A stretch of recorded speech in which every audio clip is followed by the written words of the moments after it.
Today we're talking about the top 5 hardest gods in Smite. Now, in the context of this, it's important to me to note what I think indicates that a god is really hard in the first place. And what I think is important is not only that the god has a very high skill cap, because that applies for many gods. For example, Thor has a really high skill cap, but that the god also has a high skill floor, meaning an unexperienced player will usually not have the best experience playing this god, will not really be able to get around, let's say, half their potential, and often feel like the god is initially underwhelming until they figure out how to play said god better. Obviously, this is also very subjective, so everyone will have their own opinion on this. That's worth mentioning, but there's no problem with it. Before we start with the actual top 5, let's look at the 5 gods that I considered for the list that didn't make it in the end. Number 1 is Ram. Now, Ram has his ultimate, which is extremely hard to land and really unleashes the full potential of the god. The thing with Ram is, even without his ultimate, he's still very strong. He will still deal a lot of damage between his 1 and 2. He can miss some basic attacks in between because he can shoot so many due to the steroid. He can reliably slow targets to make it easier to hit his shots. And he's not all that dependent on the ultimate. And if he just hits one of those 3 shots, that will often be enough to be successful. Number 2 is Scylla. Now, Scylla obviously depends a lot on hitting her ultimate, and that way getting as much as possible out of a single kill or striking down a single target. However, even without her ultimate, she is not weak. Her crush deals high amounts of damage that many people undervalue, and she also has a very safe escape tool and a very relatively easy to hit CC tool in her kit. So overall, Scylla is still not in a problematic position if you don't reliably use her ultimate to kill a target. Number 3 is Awilish. Awilish obviously needing a lot of positioning for hitting the knockups from the 3, and also being able to pull reliably off different escapes and stuff like that with her ultimate.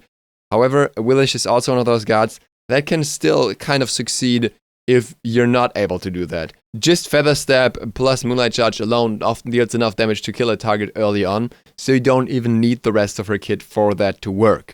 As such, I can't really consider her a difficult god to the same extent that the others that are in the list are. Then there's Susano. Susano theoretically has a very, very complex kit if you use all the basic attack cancels available to you. However, even if you don't do that, you can do really well. You can do extremely high amounts of damage by just spamming his abilities. So in the end, he can be hard, but he can also be very, very easy. He's definitely one of those characters where that low skill floor applies. Last god before we get started with the top 5 is Tyr.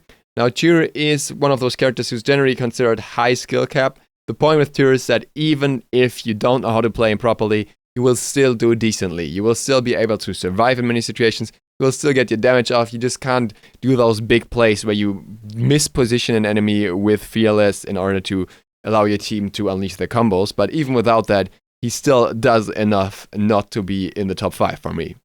And with that, let's actually jump into the top 5 gods. Number 5, Terra. Now, when Terra came out, and even after she was buffed, most people actually thought she was terrible. Pun not intended. What turns out to be completely wrong when you look at what's happening in the pro scene. Terra is not so much about being very skilled as an individual. It's still very crucial in order to hit her stun reliably and stuff like that, but that's only half of it. The other half is that you have to be really good at timing the ultimate and coordinating it with your team. For that, you need a lot of teamwork and communication, and as such, Terra, while not being the hardest god mechanically, is very hard in terms of making her work properly in a team and really using her to a full efficiency. Same goes for low levels of play. You're not going to do all too much with Terra unless you know exactly how to combo her abilities, how to get the proper chains off with her stones and her dash and stuff like that.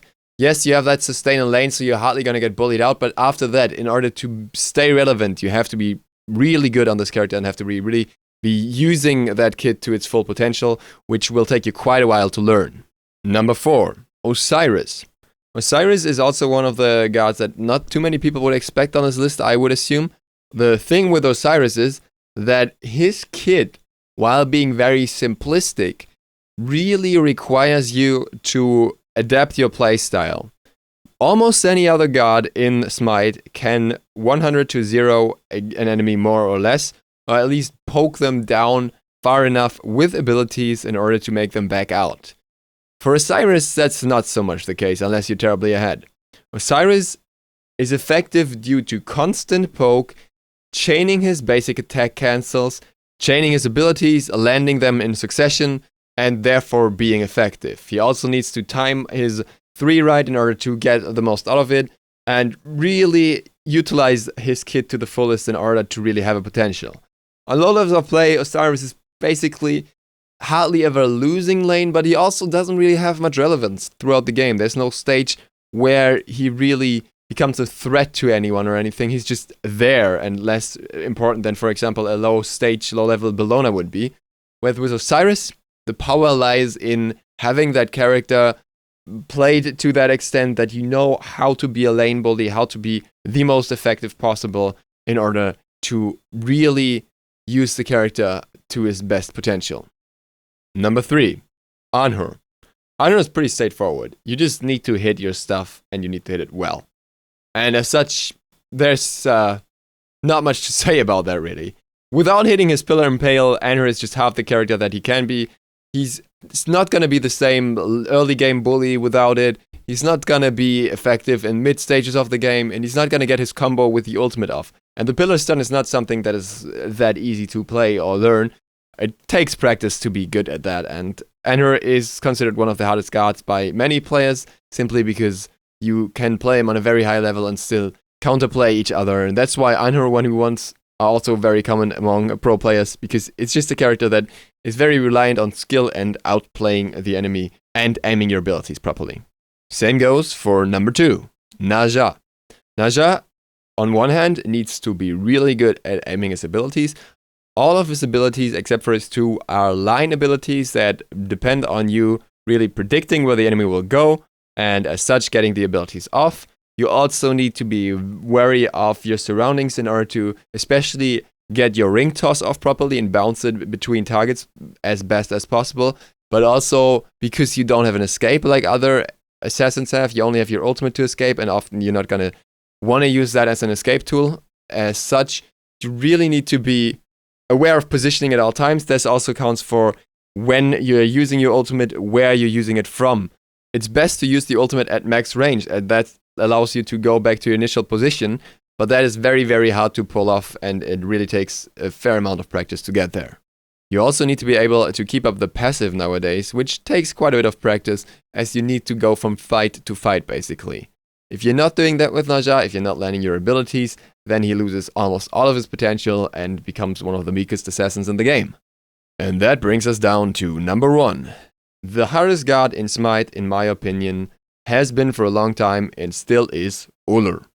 Ullr requires you to hit your abilities similarly to Naja, only that the 3 is partially even hard to hit, as it goes beyond the normal range of an attack. If you pull off your combo with the 1, then the 1 and the other stands in the 3, you will deal a high amount of damage, but you can even whiff shots or abilities within that combo still. And it's a major difference if you can attack cancel well with Ullr if you can't. A low-skilled Ullr player will just clear with the 1 and be, well, hoping for some pokes outside of that, while a high-skilled Ullr player will just take you apart and make you back to base within seconds, if not killing you if you're a squishy and he lands his combo. As such, the skill gap is immense here, and you really need to learn to predict the trail of his axe as well in order to be effective. And as such, while he has an escape, I would still say Ullr is the hardest character to play in Smite by quite a fair margin. Naja is still close, but everyone else kind of falls off a little bit in comparison. Those are my top 5. Let me know what you think, which gods should be in the top 5 for the hardest god in Smite. Thank you guys for watching. I hope to see you in the next one tomorrow. DukeSloth, out.